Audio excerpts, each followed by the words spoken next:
I work at a gas station in rural Pennsylvania. It's a boring job, but it's pretty easy and it pays all right. A few weeks ago, this new guy started. I'll call him Jeremy. Jeremy is weird. He's about 25 or 26 and he hardly speaks, but he's got the creepiest laugh I've ever heard.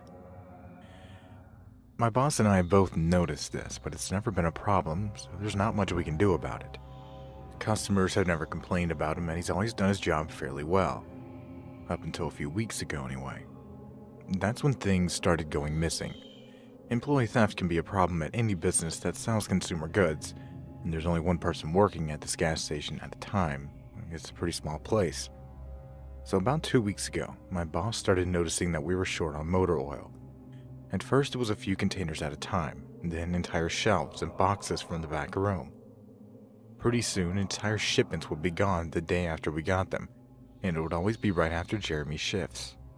My boss has checked the security camera tapes from every single night he worked, but he could never catch him in the act.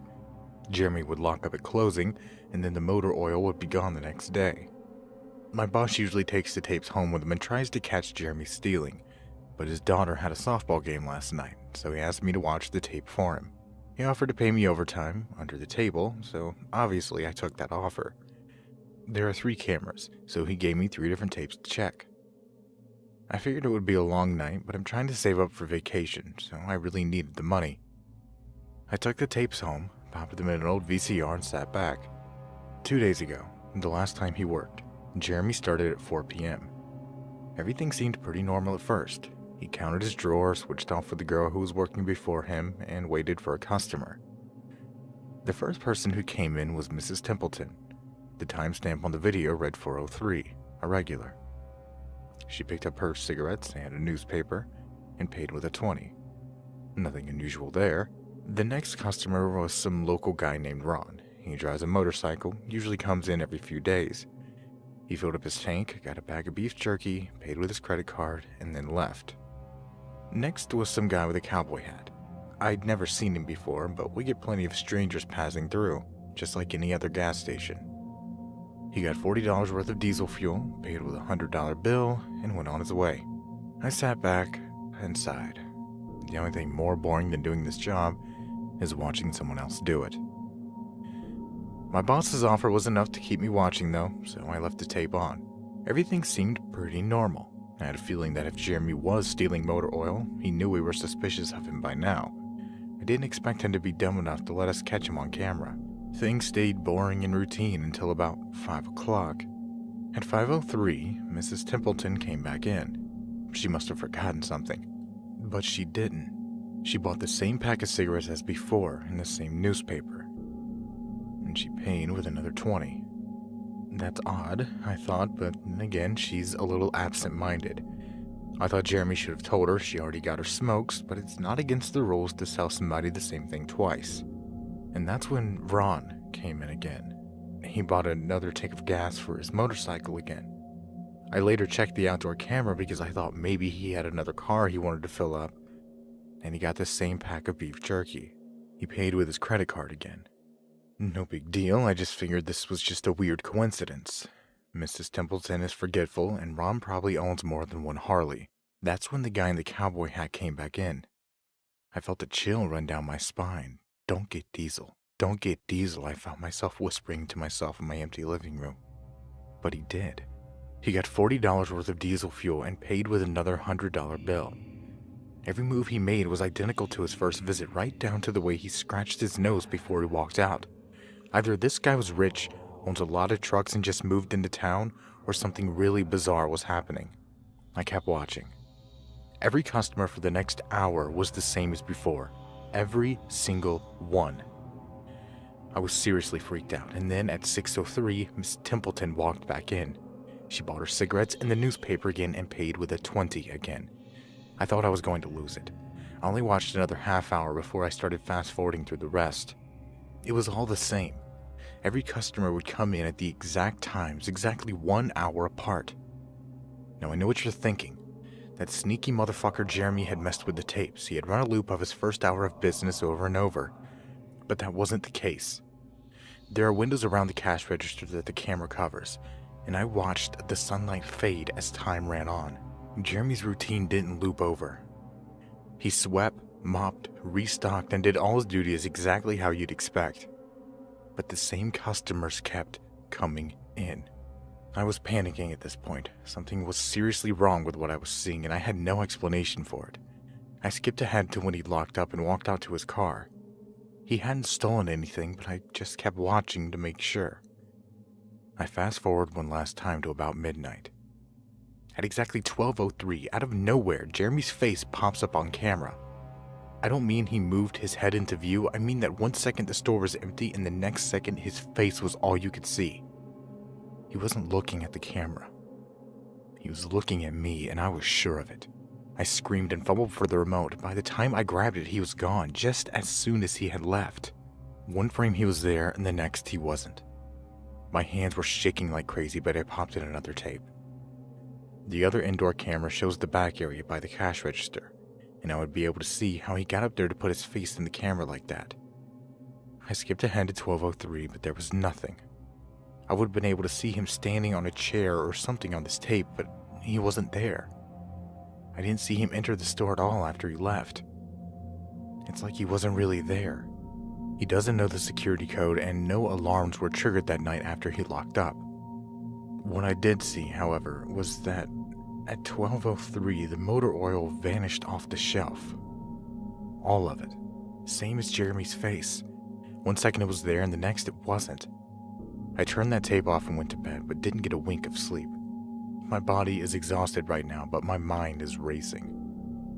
The tape was undoubtedly the creepiest, most disturbing thing I've ever seen in my life. I work in a few hours. My boss asked me to bring the tapes back in and let him know what I found, but really, what the hell am I going to say? Jeremy works the night shift tonight, directly after me, and the plan is for my boss to come in just before I leave and confront him with me, as I'm supposed to be the one who caught him stealing. I have no idea what I'm going to do. I suppose I'll have to show my boss the tapes, but I don't want to watch them with him. I never want to see something like that again. I can't get the image of Jeremy just smiling directly into the camera out of my mind. It was the creepiest look I've ever seen on another human being's face. Anyway, I'm gonna try and get some last-minute sleep before I have to go in and deal with this. I'll let you guys know what happens. Update, 2:49 p.m. Updating from my phone, apologies in advance for errors. My boss just finished watching the last of the tapes. I told him what to expect, but you can't really prepare someone for something like that. He's scared shitless. I still am too, and Jeremy is due to come in at 4. We've got a little over an hour to get our shit together, but neither of us knows what to say to him. Is he just a fucked up guy who likes to steal motor oil and scare the shit out of people? Or is he something else?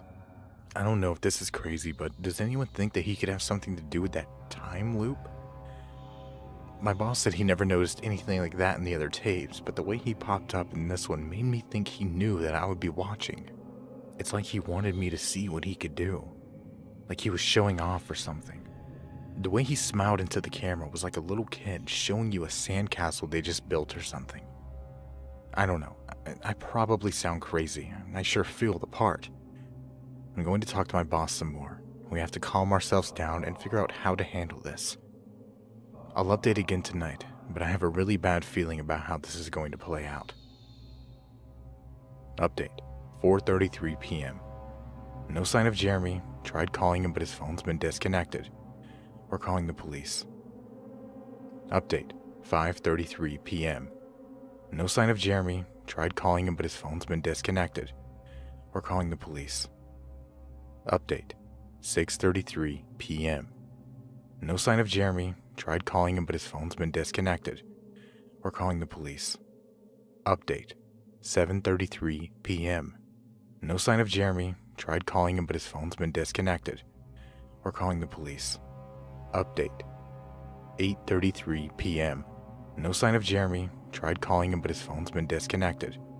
We're calling the police. Update, 10:58 p.m. Holy shit, I just got home and saw my previous updates. Things make less sense now than ever. Here's what I can tell you. I went to work and Jeremy never showed up. My boss and I decided to call the police, as you're well aware. When I picked up the phone to call, though, the sun went out. I shit you not, that's what I thought happened. Apparently I blacked out for exactly 5 hours, because when I looked at the clock, it was 9:33. I think I got stuck in Jeremy's time loop, and then I snapped out of it the exact point I blacked out, if that makes sense. But that's when things really got weird. My boss was right next to me when I blacked out, ready to corroborate my story to the cops. When I came to, the phone was in my hand, but it was dead. Not even a dial tone. My boss was still right there, but he wasn't moving. He was standing up, but frozen. I looked at the clock again, and it wasn't moving. The second hand was stuck on the 12. It was 9:33 exactly. The clock on the register's computer screen wasn't moving either. My phone was frozen. There was even a customer at the register waiting for my boss to get him cigarettes. I'm betting that would have been his 5th pack of the day. I got the fuck out of there. I didn't lock up, I didn't turn out the lights, and sorry guys, I didn't grab the security tapes to upload on the internet. Believe me, that was the last thing on my mind. The gas station is on a major highway, and cars were parked all along it, except they weren't parked, they were frozen. The people inside were sitting still as wax statues. I got in my car and prayed that it would start, and thankfully it did. About halfway home, time started up again. The static from the radio turned into music like it's supposed to be. And from what I could tell by listening to the host talk in between songs, no one had noticed a time freeze or whatever it was. I was the only one. Well, I'm sure Jeremy noticed as well. I still have no clue where he is or what he's doing. I'm hiding in my room and calling the police again in the morning. I don't know if I ever got through to them before, or if I did, whether they took me seriously. I'm scared for my life at this point. I'll update tomorrow if I can. Final update, 10:33 a.m. I finally fell asleep last night around 4. I have no idea how I did it. I guess exhaustion finally got the best of me. This morning I woke up to my phone ringing. It was my boss. He'd been calling me since about 6 o'clock. He woke up when time turned back on last night and immediately called the cops. They came by to see what was wrong, and he told them everything. The police around here are all small-time guys. They were more concerned with the missing motor oil than anything, but my boss figured he would take it as long as he had their attention. They decided to go looking for Jeremy. We kept all our employees' applications on file, and since Jeremy just started working there, his was easy to find. They checked the address on it and headed over to his house. You're not going to believe what they found. The address Jeremy listed on his application was an empty lot, or at least now it is. There used to be a house there, but it burned down in 1993. Being a small town, almost everyone remembers that fire. A family of 4 used to live there way back when. Rumor has it that they had an estranged son who they never really talked about, but I can't say for sure if that's true. What I can say is true is that after an insurance investigation, the fire was ruled as arson. The entire house had been soaked in oil and torched with a Molotov cocktail. The entire family was sleeping when it happened, and none of them survived. They never caught the guy who did it. Rumor has it that when they tried to contact the estranged son, no one could find him. Anyway, my boss called and told me this, and I freaked out. Then he told me to come to the gas station. What are you, crazy? I said, but he assured me that the cops were there with him. Then he dropped a bomb. The FBI were also in town, and they were going to talk to me one way or another, so I might as well come in. It was about 7:15, and I wanted to go back to bed, but I figured I wouldn't be able to sleep much more anyway, so I went down. 4 men in suits greeted me and told me to have a seat. We went over everything 2 or 3 times until they got all the details down. I told them about Jeremy, the security tape last night at work, everything. Finally, after I finished, one of the agents said, "Oh Christ, we've got another one on our hands." Then they made me sign a bunch of papers saying I wouldn't tell any more about what happened, so I can't say much more. I might be breaking the law by just posting this. So now I'm home. I'm not sure what to do with myself. The agent's words when I told him the story are going to haunt me for the rest of my life. Anyway, I've got to go. I have some errands to run today, and then I have to go into work to pick up some tapes. My boss and I think this new guy, Jeremy, he he's a complete creep, is stealing motor oil, and I have to watch the security footage to see if I can catch him doing it. I have better things to do, but my boss is paying me overtime, under the table, and I'm saving up for a vacation so I could really use the money. It should be pretty simple. The oil always goes missing after his shifts. I figure I'll just watch the tapes, catch him in the act, and that will be that.